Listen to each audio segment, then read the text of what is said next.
Audience हमने यहाँ पर लिया है लेमन जूस। तो लेमन जूस बालों से जुड़ी आम समस्या जैसे कि डैंड्रफ, हेयर फॉल, इनसे लड़ने में बहुत ही फायदेमंद साबित होता है। लेमन के अंदर होता है विटामिन सी और साइट्रिक एसिड, जो आपके बालों में से डेड सेल्स को निकाल देता है। डेड सेल्स को आम भाषा में रूसी कहा जाता है। तो अगर लेमन जूस आप अपने हेयर्स में यूज करते हो तो लेमन जूस आपके बालों में से रूसी को खत्म कर देता है। तो लेमन जूस को जब आप अपने बालों में अप्लाई करोगे तो ये बहुत ही अच्छी तरीके से आपकी स्काल्प में वर्क करेगा, मतलब आपकी स्काल्प को क्लीन कर देता है, जिससे कि आप जब भी ऑयल अपने बालों में अप्लाई करोगे तो वो ऑयल डायरेक्ट आपके बालों की जड़ों तक पहुंचता है। तो मतलब ये बहुत ही अच्छी तरीके से स्काल्प को क्लीन कर देता है, इसलिए हम यहाँ पर लेमन जूस का इस्तेमाल कर रहे हैं। तो आपको डिश करना क्या है, आपको एक बाउल लेना है या फिर एक कटोरी, उसमें आपको 1 से 2 चम्मच लेमन जूस को लेना है। तो ये मैंने यहाँ पर 1 से 2 चम्मच लेमन जूस को ले लिया है। आपको भी यही करना है ऑडियंस, 1 से 2 चम्मच लेमन जूस को ले लेना है। ऑलिव ऑयल मतलब जैतून का तेल। तो ऑडियंस देखिए, ऑलिव ऑयल बहुत ही ज्यादा पौष्टिक होता है हमारी हेयर ग्रोथ के लिए, और साथ ही साथ इसका इस्तेमाल खाना बनाने के लिए, बॉडी मसाज के पर्पस में भी किया जाता है। लेकिन मोस्टली जैतून के तेल का इस्तेमाल हेयर ग्रोथ के लिए किया जाता है। और मैक्सिमम हेयर प्रोडक्ट्स में जैसे कि हेयर सीरम्स हो गया, हेयर वाइटलाइजर्स और हेयर ऑयल्स, इन सभी में ऑलिव ऑयल का इस्तेमाल किया जाता है। तो ऑडियंस इस बात में कोई शक नहीं है कि ऑलिव ऑयल हमारे बालों के लिए बहुत ही ज्यादा लाभदायक है, और ऑलिव ऑयल आपके बालों को लंबा और घना बनाता है। तो ऑलिव ऑयल आपको किसी भी जनरल स्टोर या फिर किराने की दुकान या फिर कॉस्मेटिक की शॉप पर मिल जाएगा। अगर आपको ऑलिव ऑयल जनरल स्टोर या फिर कॉस्मेटिक की शॉप पर नहीं मिलता है तो आप इसे ऑनलाइन भी परचेज कर सकते हैं। तो आपको एक अच्छी ब्रांड का ऑलिव ऑयल ऑनलाइन परचेज कर लेना है।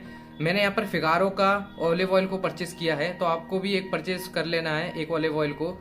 तो ऑलिव ऑयल को परचेज करने के बाद आपको एक बाउल में या फिर एक कटोरी में 1 टेबल स्पून मतलब 1 चम्मच ऑलिव ऑयल को ले लेना है। ये देखिए मैंने यहाँ पर 1 चम्मच ऑलिव ऑयल को ले लिया है। तो ऑडियंस हमने हमारे नुस्खे को तैयार करने के लिए यहाँ पर ऑयल और जूस दोनों को ले लिया है।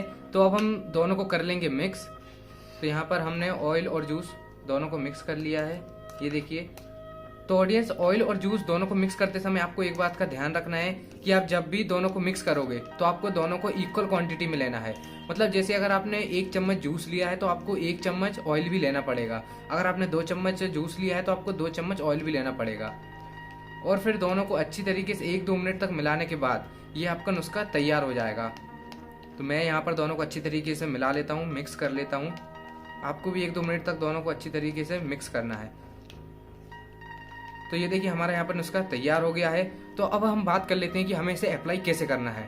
तो ऑडियंस आपको इस नुस्खे को अप्लाई करने से पहले अपनी स्काल्प को धो लेना है, मतलब अपने बालों को धो लेना है, जिससे आपके बालों में लगी डर्ट, ऑयल जो कुछ भी लगा होगा वो सब कुछ निकल जाएगा। और फिर बालों को अच्छी तरीके से क्लीन करने के बाद आपको इस जो हमारा नुस्खा, जो हमारा पेस्ट रहेगा, उसको अप्लाई करना है। तो ऑडियंस आपको 1 सप्ताह में 3 से 4 बार इस ऑयल को या फिर इस नुस्खे को अपने बालों में लगाना है और अपने बालों में मसाज करनी है। तो आपको इसे लगातार 1 महीने तक इस्तेमाल करते रहना है, और आपको 1 हफ्ते में 3 से 4 बार इसे अपने बालों में लगाते रहना है।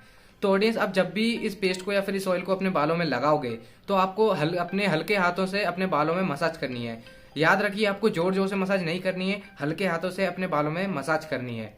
और एक बात को भी आपको ध्यान में रखना होगा कि आपको इसे अपने जड़ों तक मसाज नहीं करनी, मतलब अपने बालों की जड़ों में मसाज नहीं करनी है, सिर्फ बालों के ऊपर ही ऊपर आपको हल्के हाथों से मसाज करनी है। 5 से 10 मिनट की मसाज के बाद आपको इसे 2 घंटे के लिए ऐसे ही छोड़ देना है, मतलब 2 घंटे के लिए अपने बालों में इसे लगे रहने देना है, ताकि आपके बाल इसमें से अच्छी तरीके से जो भी नॉरिशमेंट प्रोवाइडिंग सब्सटेंस रहेंगे वो सब कुछ एब्जॉर्ब कर लेंगे और अच्छी तरीके से ग्रो करेंगे। तो 2 घंटों के बाद आपको अपने बालों को नॉर्मल वाटर से या फिर गुनगुने पानी से अपने बालों को धो लेना है।